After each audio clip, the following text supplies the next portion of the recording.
for secure lives. Johnny Kelly provides the nostalgia. A two-time champ from Kenya provides the speed at the Boston Marathon. Kurdish relief efforts bogged down as the death toll rises to an estimated 1,000 a day. And some youthful advice for legislators considering lengthening the school year. Please, no.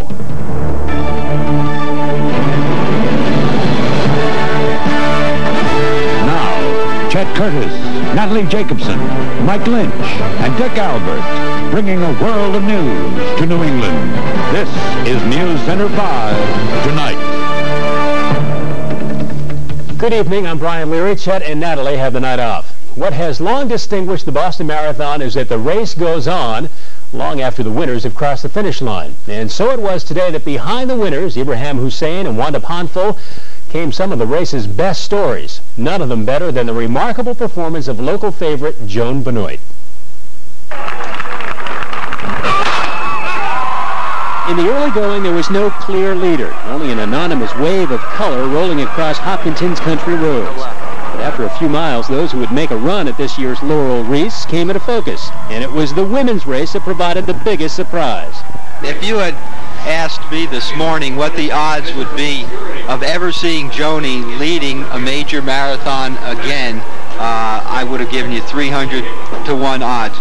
Well, I said before the race I would run my own race. I didn't expect to go out and take the lead the first couple of miles. Only 14 months ago, Benoit gave birth to her second child. While motherhood, she said later, is wonderful exercise, it's also quite taxing. And eventually, Benoit faded into Wanda Ponfil's shadow. She's flying along right now.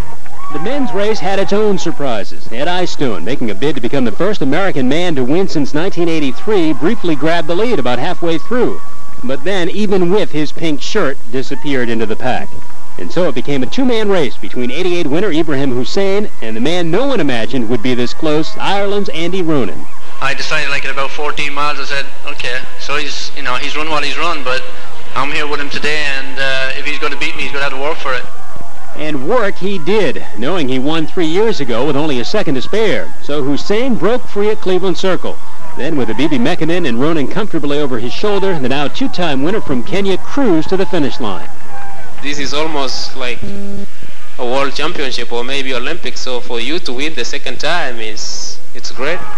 The winning time for Hussein, an average 2:11.06. The winning time for Ponfil of Poland, an exceptional 2:24.18, the second best ever. Thank you very much. Thank you.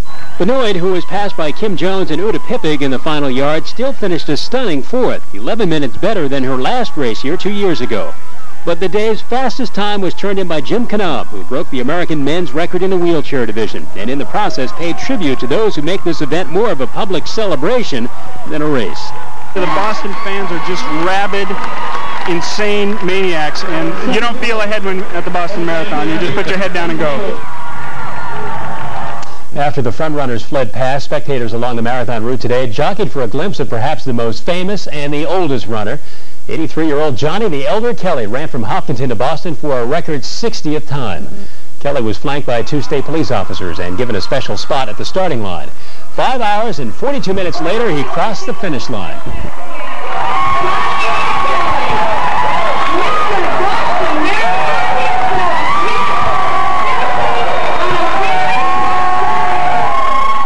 Mr. Marathon was crowned with a laurel wreath and presented with a statue of the Johnny Kelly winning the marathon in 1935, holding hands with the Johnny Kelly of 1991. Mr. Kelly says he's satisfied with his time, but didn't like the cold and wet weather. Doctors say Kelly is doing fine tonight. He's resting up at a Boston hotel with his wife. Well, thousands of runners tonight are nursing aching hamstrings, resting blistered feet, and trading marathon war stories. They're basking in the afterglow of finishing the race, even if it was several hours after the winners. Tonight, News Center 5's Byron Pitts caught up with a few of the stragglers. I think I'd like to get to the finish line and call it a day. They are the unsung heroes of Boston marathons, past and present. Long after the grandstand had emptied, the clock had stopped, the streets had reopened to traffic, they pushed on. We started at 6 this morning, and why did we go 6 hours before the first runner passed us? The same reason. We're not going to stop now. I mean, we started and we're going to finish it. It was so close. It's so good. I don't want to quit now. You can do it again? No, sir. I said I want to do it. This is one of the things I like to do before I die, and I've done it, so I'm happy. And for all those who did it, a free meal and party at the Tremont House. Enough food to feed some 6,000 runners. 400 miles of pasta, 2,200 pounds of lettuce, cases of soft drinks and juices. Even for experienced marathon runners, Boston is a humbling experience. This is different from most marathons in that the crowd really comes out for you. You know, it's so much of an encouragement when you're coming in, especially coming into Boston, and you're near death, and they're all cheering and yelling. It does pick you up. After dinner, dancing at the Roxy. But long after the music fades and aching muscles heal, the memories of Marathon Monday will linger. For many, this would be the first and last Boston Marathon. Perhaps not a record performance, but a valiant one they and their friends can be proud of. In Boston, Byron Pitts, News Center 5, tonight. We'll have much more in today's marathon later in sports, including marathon milestones. Tonight's Teletrend looks at how today's Ibrahim Hussein, apparently. I don't know, Billy's been training in Colorado, obviously, where it snows all the time. This didn't seem to bother him a bit. Thought you might get a world record or a course record out of it, but that didn't happen. But Hussein never let any runner get more than a couple of yards ahead of him all day, and he seemed not to care a bit about a course or world record, just as long as he won. And with 4 miles to go, he put it into a gear that no other runner had in their transmission. Hussein is king of the 95th Boston Marathon, but the king for all time of Boston probably will be Johnny Kelly. In his 60th Boston, he was there leading the pack at high noon.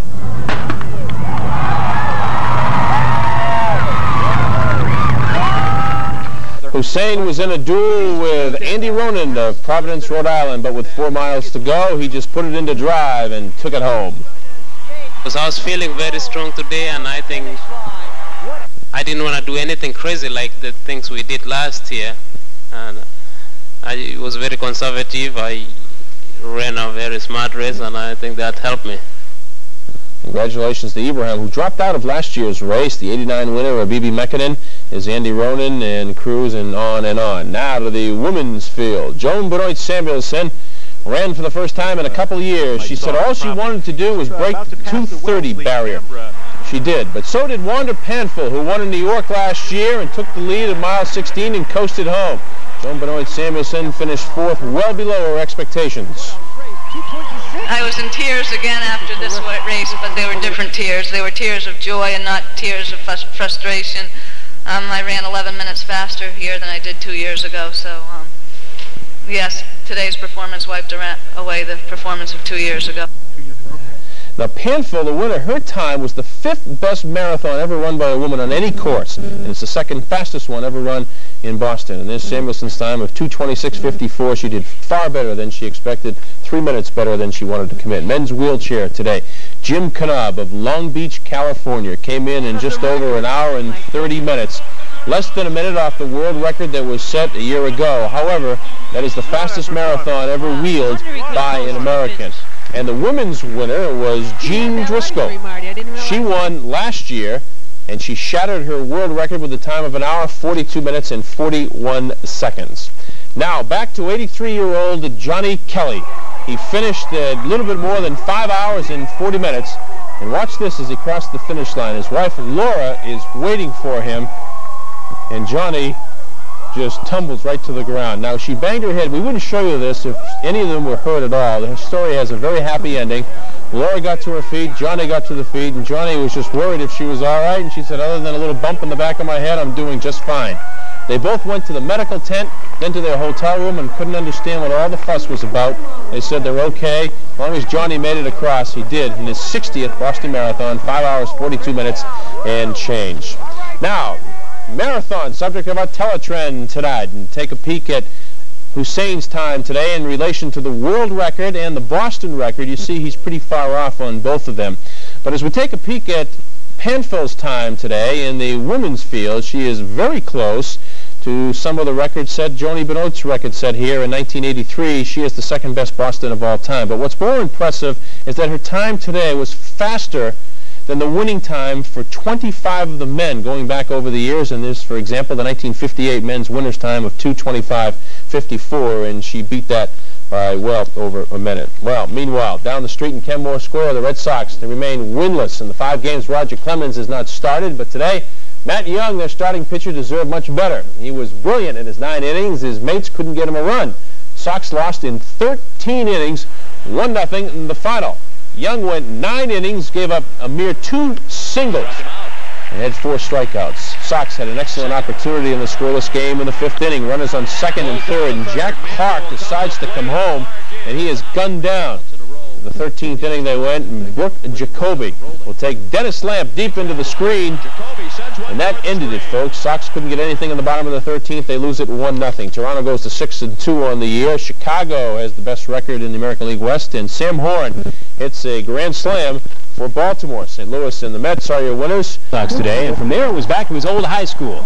His message to the students of Morris High: stay in school and stay off drugs. People were surprised when they would see me go up the ladder in the military. Well, you're from the South Bronx. You're black. My answer was, so what? Dream of being the president. Dream of being the governor. Dream of anything you want, but don't ever think you are limited. One student had his own advice for the hard-working general. Relax and chill out.